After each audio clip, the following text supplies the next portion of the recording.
Hey everyone, and welcome to The Artist and the Author. I'm David Plant. I'm your host. I've got a great show for you today. We're going to take a look at the golden age of illustrations. I got a phenomenal illustrator you're going to want to hang out and look at his work. It is beautiful.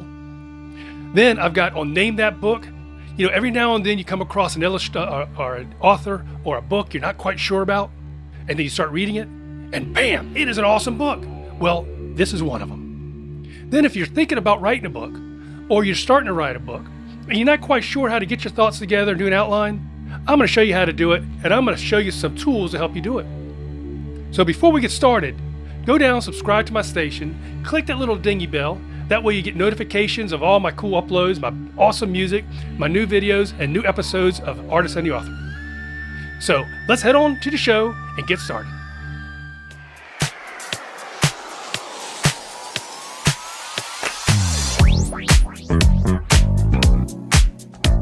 All right, let's take a look at our great illustrations. So we're going to take a look at the golden age of illustrations, which was during the Industrial Revolution.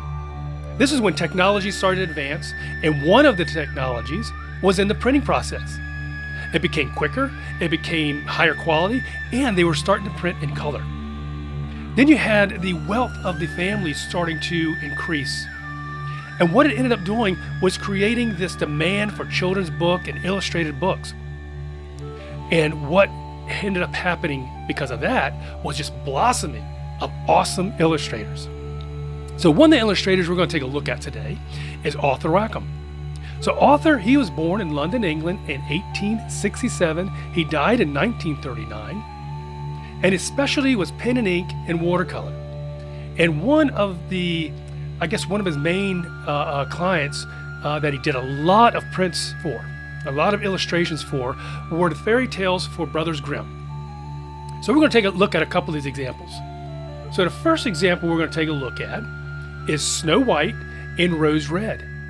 Now, if you take a look at this illustration, it is gorgeous. Look at the line work in this. I mean, you have this beautiful line work.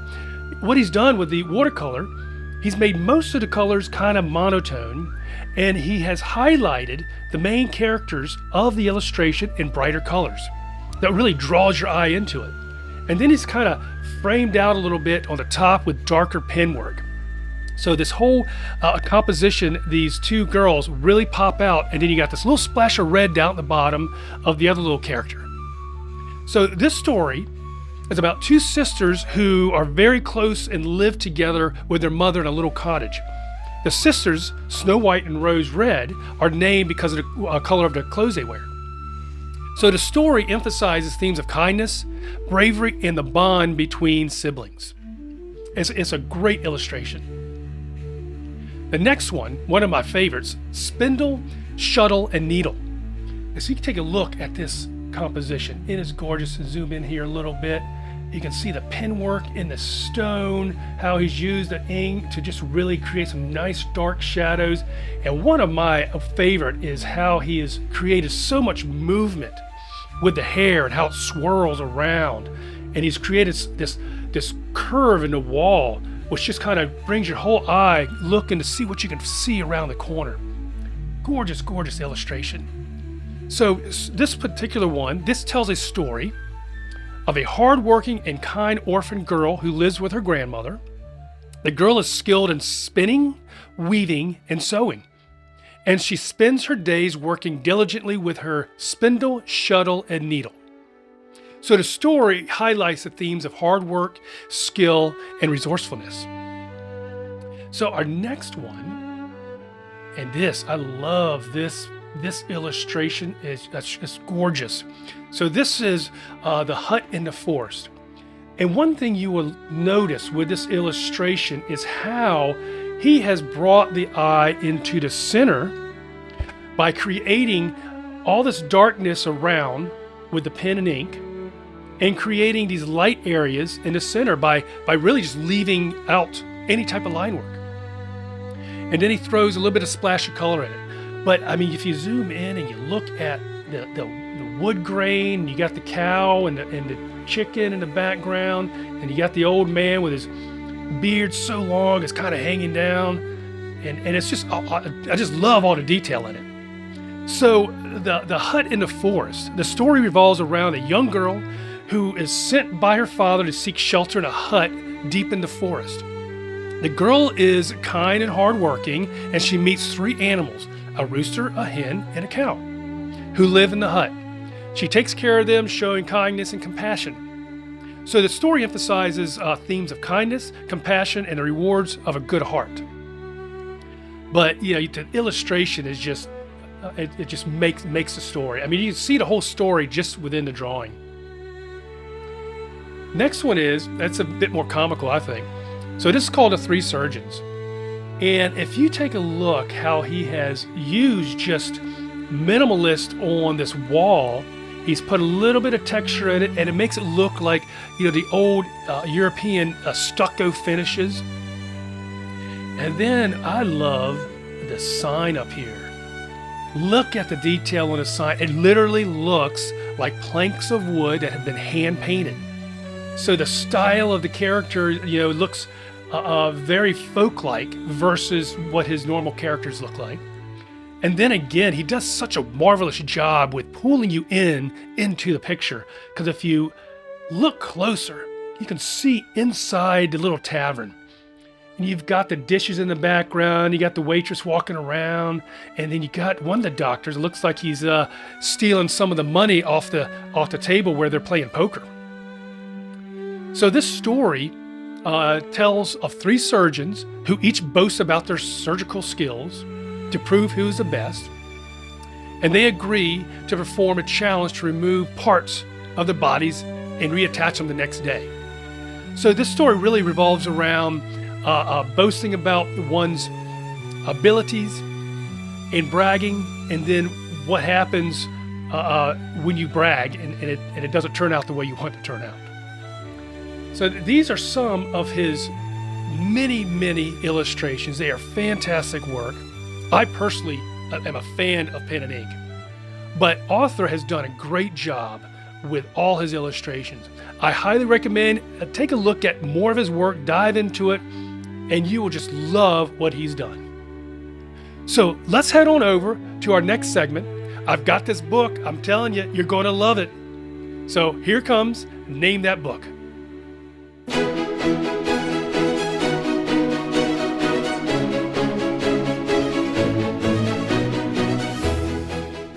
All right, it is time to name that book, and this is a good one. You're going to have a 5-minute reading. A couple clues are going to pop up, and who knows, you might even know the book.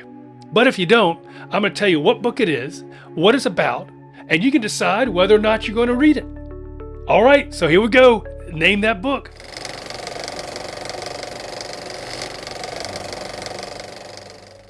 I had reached the age of 650 miles. Beyond the door, the guildsmen were assembling for the ceremony in which I would be admitted as a guild apprentice. It was a moment of excitement and apprehension, a concentration into a few minutes of all that my life had been until then. My father was a guildsman, and I had always seen his life from a certain remove. I regarded it as an enthralling existence, charged with purpose, ceremony, and responsibility. He told me nothing of his life or work, but his uniform, his vague manner, and his frequent absence from the city hinted at a preoccupation with matters of utmost importance. Within a few minutes, the way would be open for me to join that life.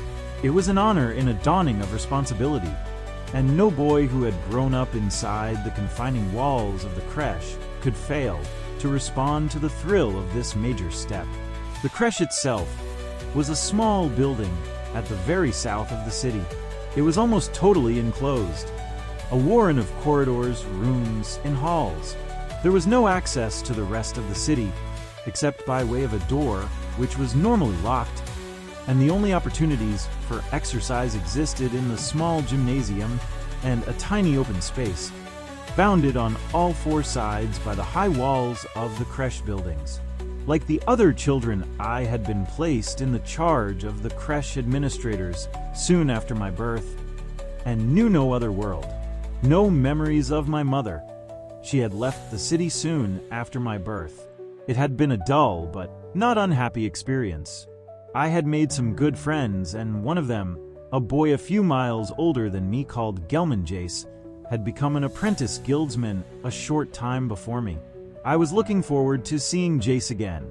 Seen him once since his coming of age, when he returned briefly to the creche, and already he had adopted the slightly preoccupied manner of the guildsman, and I had learned nothing from him. Now that I too was about to become apprentice, I felt that he would have much to tell me. They're ready. Can you remember what you have to do? Yes. Good luck. I discovered that I was trembling and the palms of my hands were moist. The administrator, who had brought me from the creche that morning, grinned at me in sympathy. He thought he understood the ordeal I was suffering, but he knew, literally, only half of it. After the guild ceremony, there was more in store for me. Father had told me that he had arranged a marriage for me. I had taken the news calmly, because I knew that guildsmen were expected to marry early, and I already knew the chosen girl. She was Victoria Lerouex, and she and I had grown up together in the creche. I had not had much to do with her. There were not many girls in the creche, and they tended to keep together in a tight-knit group, but we were less than strangers. Even so, the notion of being married was a new one, and I had not had much time to prepare myself mentally for it. The administrator glanced up at the clock. Okay, Howard, it's time. We shook hands briefly, and he opened the door. He walked into the hall, leaving the door open. Through it I could see several of the guildsmen standing on the main floor. Ceiling lights were on. My Lord Navigator, I seek audience. Identify yourself. A distant voice, and from where I was standing in the anteroom, I could not see the speaker. I am Domestic Administrator Brush. At the command of my Chief Administrator, I have one Howard man, who seeks apprenticeship in the Guild of the First Order. I recognize you, Brooke. Admit the apprentice. Brooke turned and faced me, and as he had earlier rehearsed me, I stepped forward into the hall. In the center of the floor, a small podium had been placed, and I walked over and took up position behind it. Here, in the concentrated brilliance of the spotlights, sat an elderly man in a high-back chair. He was wearing a black cloak, decorated with a circle of white stitched on the breast. On each side of him stood 3 men, all wearing cloaks, but each one of these was decorated with a sash of different color. Gathered on the main floor of the hall, in front of the platform, were several other men and a few women. My father was among them. Everyone was looking at me, and I felt my nervousness increase. My mind went... All right, so how'd you do? Did you guess the book? Well, if not, I'm going to show you the book. So the book is The Inverted World by Christopher Priest. It is an awesome story. So this is about a city that is in this alien landscape, and it moves slowly across the landscape, and the engineers of the city are outside constantly laying down track. So the city rolls over the track, they take the track from behind it, they put it in front, and this huge city is slowly moving across the landscape. But what's going on inside is that the civilization is starting to kind of break down. Population is starting to dwindle, the structure's starting to kind of crumble, and then on the outside, they end up coming across this massive obstacle that they can't get around. So it's all coming to a head. And what happens next? You will never guess. You've got to read the book. So it's The Inverted World by Christopher Priest. Go check it out today. All right, so if you are an aspiring writer and you want to write a book, you've got some ideas and maybe you got just a concept, hang tight, because on Self-Publishing Tips, I'm going to show you a couple little tools that will help you kind of start getting those ideas together. So hold tight, because here it comes.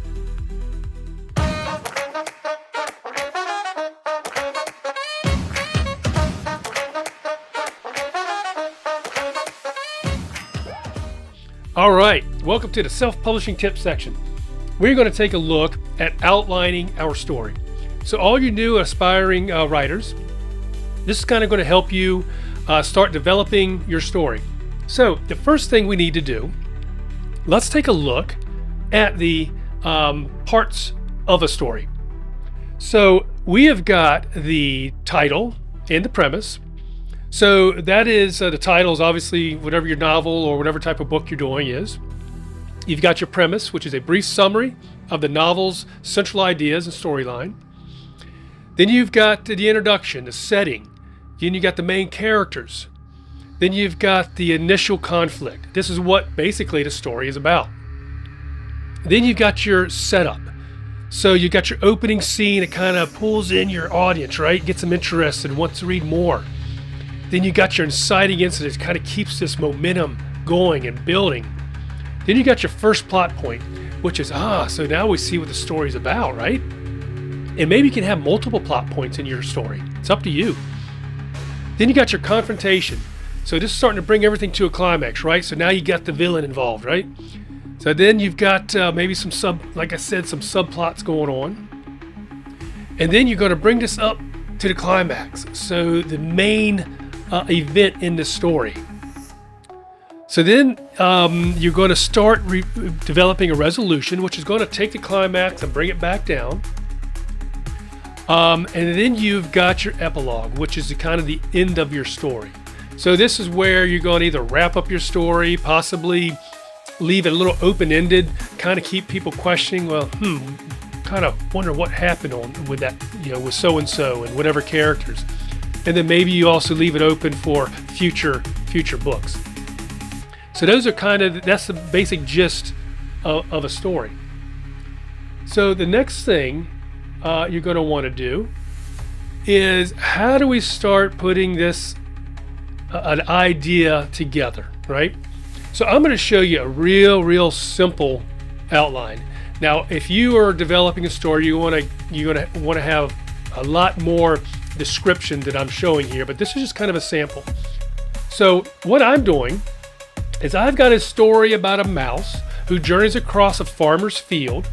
He meets a mole, a turtle, a toad, who help him get across the field to go look for his family. And during then, he's got a cunning fox that's trying to get him. So this is just a brief little description of the idea I've got, right? So I'm going to take this and I am going to copy it. And then I am going to go over to a couple of programs. Now, this is utilizing AI. So there's a bunch of ways you can do it. Now, you can do it old school, pen and paper, great way to do it. Or you can do AI. Now, look at AI as a tool. It is not going to write your story. It is not going to come up with your ideas. What it's going to do, it's going to help you. It's going to help you. Food for thought is what it's going to give you. This way you can kind of get your own creative juices going, right? So some people embrace AI, some people can't stand AI. I fall in the middle, right? I think it needs to be somewhere in the middle where I'm using it just like any other tool. I'm using it like my pen and my paper. I'm using it like my word processing program. It's a tool. That's all it is. Look at it kind of like a partner. So we're going to take this first AI program, and this is a free program. This is called perchance.org. It's got several different things on there that you can use. It can actually kind of generate a story for you, and you can take that story and you can tweak it and whatever you want to do. But we are going to take a look at the outline part of it. So if you go back to where I just was, which is the AI story generator, you go down, scroll down a little bit. There's several different things you can use. You can actually create images from text, and this is not the best one for it. We'll get into that later on. I've got some really good ones that you can use. AI character description on here. This is where, like, if you want to describe the mouse and the toad and the fox and the mole, you can give a little description of what they look like. Maybe a little bow tie on the mouse, and he's a brave little mouse, and kind of give a little bit of description of him. You plug it in here, and it'll come up with a whole description of the character. Take what you want, modify what you want, throw it away, start it over. That's the beauty of it. You can do whatever you want. But what we're going to do is we are going to go to the AI story outline. So I am going to copy, which I already did. I copied that little short snippet of the story that I want to put together, and I'm going to paste it into the description dialog box, and I am going to hit regenerate. I'd already done it previously, but I want to show you how it works. So it starts developing an outline of your story. And again, you can take a look at this, and what it's going to do, it's going to start getting those wheels turning in your brain. And you're going to look at this and say, oh, that's kind of a cool idea. Let me take this and I'm going to bring it this direction. Or you're going to look at it and say, that's not at all what I'm thinking. I'm going to start over and just redo it. Or maybe you like this portion and this portion, you don't like the other portion. Do whatever you want to with it. What it's for is to get you going and get you thinking. So for instance, okay, so I've put that little bit of snippet in. So in this, it has character/episode summary. So in episode 1, the displaced nest, in a quaint village of Whiskerwood, a young mouse named Mick discovers that his family has vanished following a tumultuous storm. With no choice but to embark on a perilous journey across the vast farmer's field, he sets off into an unknown. His first encounters with a curious mole named Molly, whose underground tunnels hold secrets of the field's layout and its inhabitants. The two form a tentative alliance as Mick shares tales of the cunning fox, Renard, who has been terrorizing the area. Kind of a neat little idea. I can already envision it myself. I can already see all this stuff going on.